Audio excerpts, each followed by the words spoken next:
Okay, Down and Out in Beverly Hills. I watched this last night, and I watched the rest of it this evening. Down and Out in Beverly Hills, 1986. Richard Dreyfuss. And Evan Richards is very good in this. He's really good. And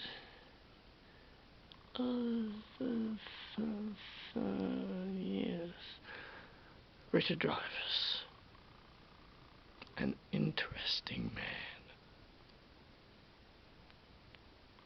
Oh, you gotta be fucking kidding me! My batteries. I gotta recharge the battery. I just have to. All right. Okay, so I've got 2 bars now. I became so impatient because I wanted to talk about this movie. Talk about it. Down and Out in Beverly Hills. Oh, I love to go to this from time to time. Well, I love movies that are set in Beverly Hills because I had an obsession with Hollywood and Beverly Hills, and well, most of you don't know about that because I haven't really spoken about it that much, but yes, I am fascinated and curious about Beverly Hills and all those homes, and anyway, from time to time, I like to watch this movie. Richard Dreyfuss is an interesting man, and I like his acting. I like what he does, and he's got a he's sort of got like, at times, he's got like a high energy, and he's got humour, and there's seriousness and sincerity. He plays well with, he does play well with Bette Midler. I like Evan Richards in this movie. All the components in this movie I enjoy, and especially the 1980s aesthetics. I get a sense of joy, I get a sense of sadness, part foreboding, part anxiety, and I really love 80s movies. Especially this one set in Beverly Hills, and the different aspects of that. Most of all, as per usual, I just like watching the cast interact with each other. That's what I like the most. And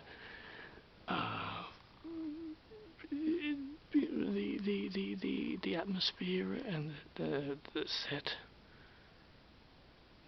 the house is icing on the cake. It's the icing on the cake. Everyone involved in this, Little Richard is terrific. He is terrific, and at the end, nearing the conclusion of the film, where the party and the Chinese company comes over, and then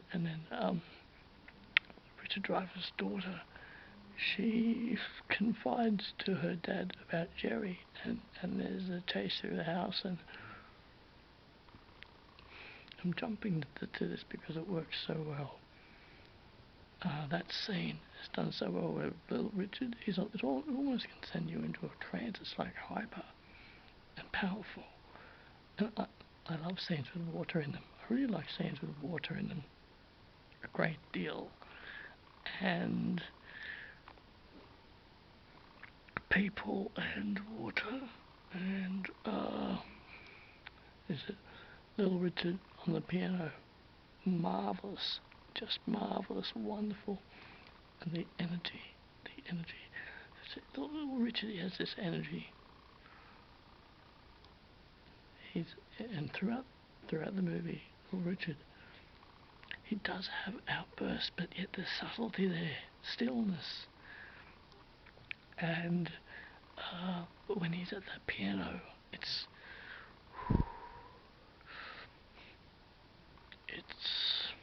a felt burst of energy. Soulful, very soulful. Loved his voice, and it worked well with that scene, with that like, wouldn't call it chaotic, just a hyper scene. And Richard Dreyfuss is able to get this energy about him, these outbursts of energy, along with his like straightforwardness, and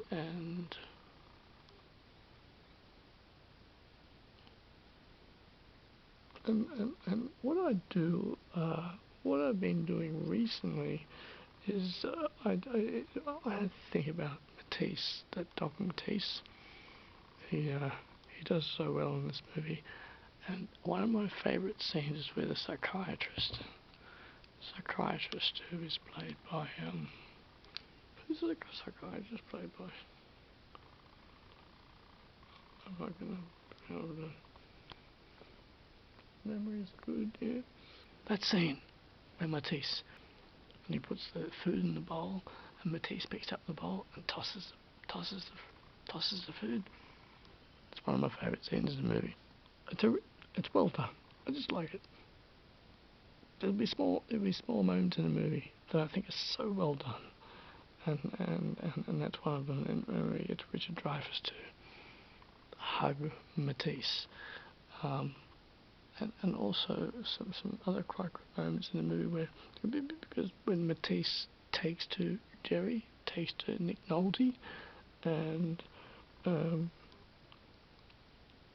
in fact, actually, when they're at the restaurant, when Richard Dreyfuss takes Jerry to a Beverly Hills cafe restaurant, and that African American guy, the other African American actor, I've seen him in other movies. Let me look him up here. He's Al. Is it Felton Perry?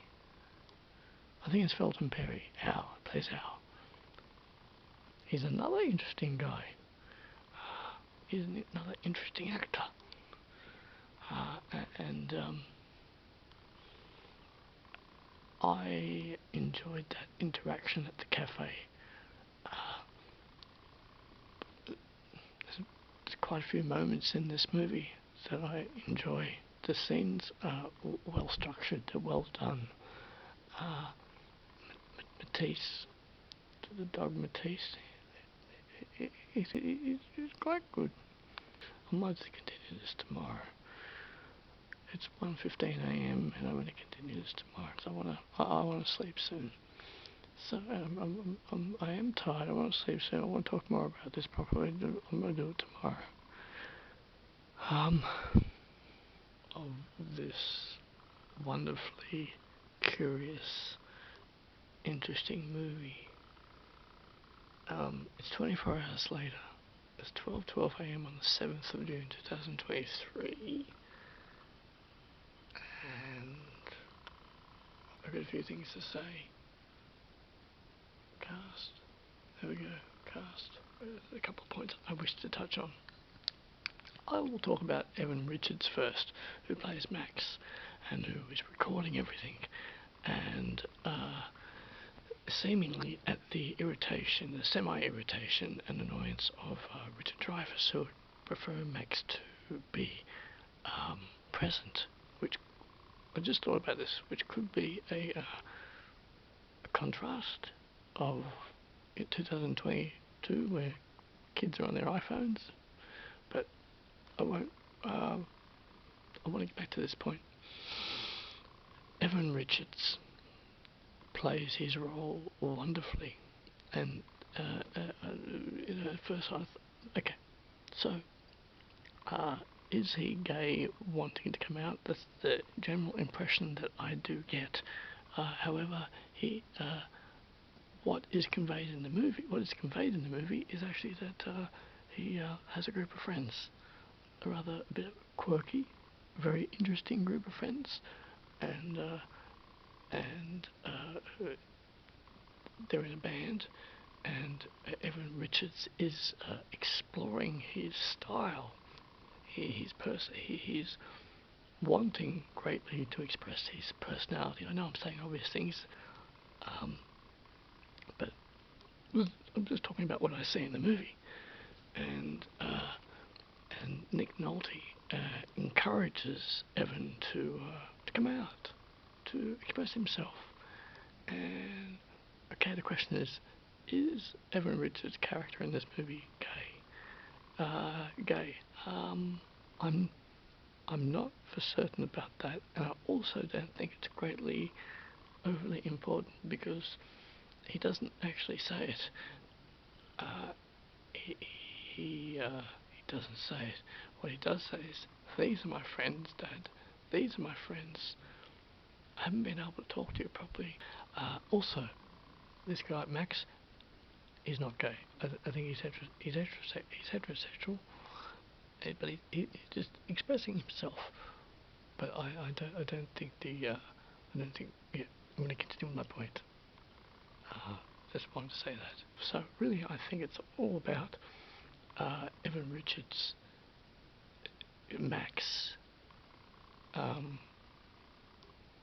wanting to say to Richard Drivers and Bette Midler, his mum and dad, "Hey, this is who I am. This is how I'm expressing myself." I just think it's Max wants to express himself and communicate with his parents. That's what I think that's about. And I think those things are done. I think they're done really well. I think they're done nicely. Also, okay, about Richard Drivers, he has a bit of an edge to him, and yeah.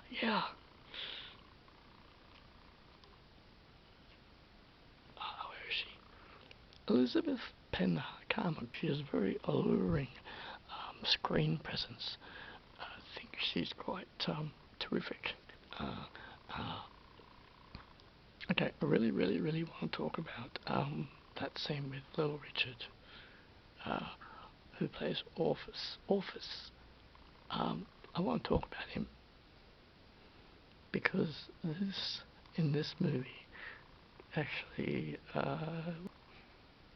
it's done so well. It remains still. There's a stillness to it, and he's like having an outburst. But what I'm saying is a stillness. The man has great poise, and I thought there was a humour at the end when he introduces his wife.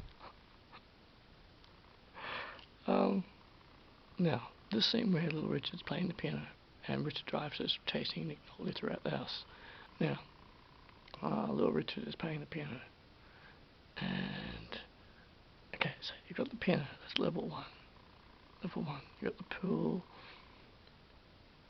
I think, and it's also all about the camera work in this, and also in the editing room. Editing room is very important. Whoever edited this, well, it's between the camera work, it's between the actors, Richard Drivers' energy, and the energy that Little Richard has, which is quite sparkly. Now, you've got the piano playing. That's one level. It's entertaining, and yet you're getting into magical hyper mode. You're starting to get there. It's because of the structure. It's because of the pool. It's because of the 80s aesthetic, which is now considered nostalgic from the passage of time.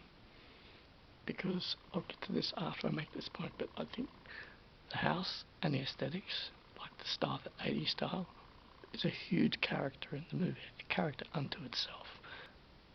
You've got the piano, Little Richard at the piano, and Little Richard singing. This elevates it. Little Richard's voice elevates this into a magical territory, into that zone. And I love it when this gets achieved in a movie. It's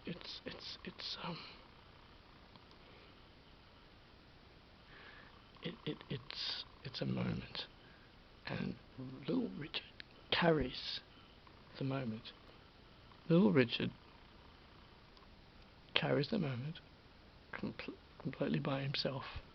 So you've got what's going on with Richard Dreyfuss, but in that moment, Little Richard is driving the whole thing.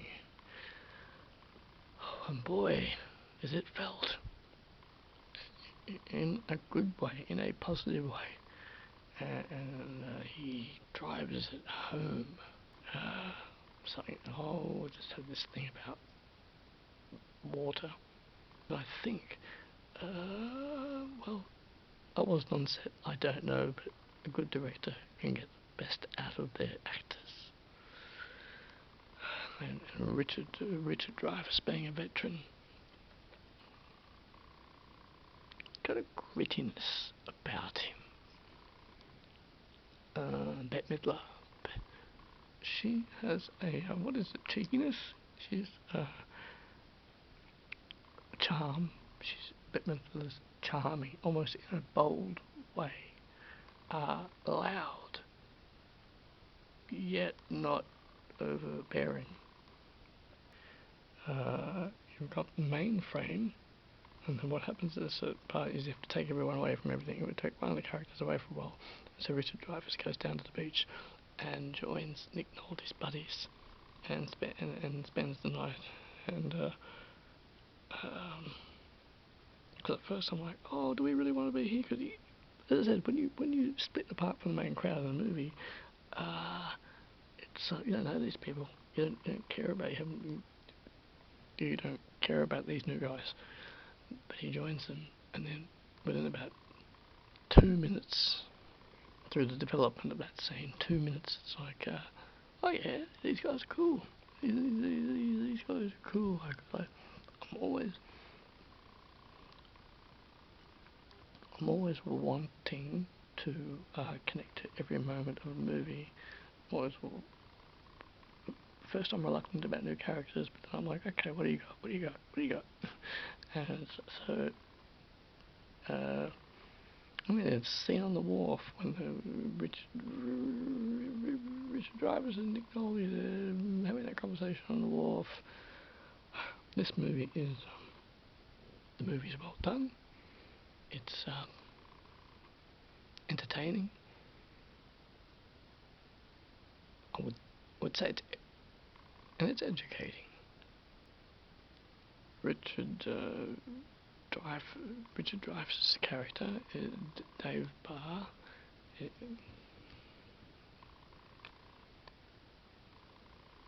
is a caring man. He's a caring man. A classic 80s film, classic 80s comedy. Well worth the watch. There's lots in here, lots in it. I mean, if they had got any other guy to play that dog psychiatrist, perhaps those scenes wouldn't have worked so well. I think a high point in the movie for me was Little Richard at the piano.